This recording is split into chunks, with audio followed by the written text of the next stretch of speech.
Hey everyone, and welcome back to RoamTips.com.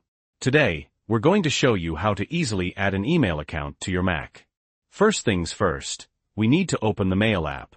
I'm going to launch it from the Launchpad here, but you can also find it in your dock or by searching for it.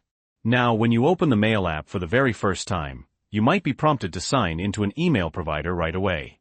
If you don't see that prompt, you might already be signed into your iCloud account, which comes standard with your Apple account.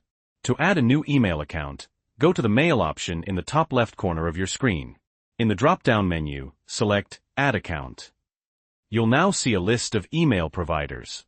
Choose the one you want to sign into. If your provider isn't listed, select Other Mail Account and click Continue.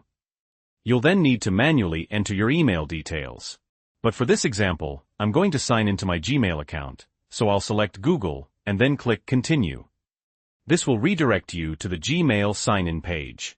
Go ahead and sign in just like you normally would. Once you're signed in, you'll be prompted with a list of applications you want to sync with your Gmail account. For this demonstration, I only want to sync my Gmail account with the Mail app, so I'll leave Mail checked. When you're ready, click Done. After a few seconds, the Mail app will start downloading all your emails from the Gmail server. This could take anywhere from a few seconds to a few minutes, depending on your internet connection speed.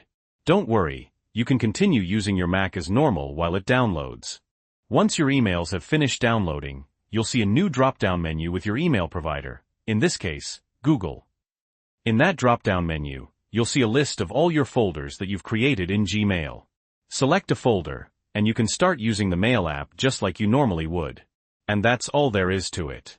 I hope this video was helpful. If it was, please leave a like. And if you have any questions or comments, feel free to leave them below. And don't forget to subscribe for more handy tips. Remember, this is just my personal experience, and I've put links to relevant resources in the description below. Thanks for watching.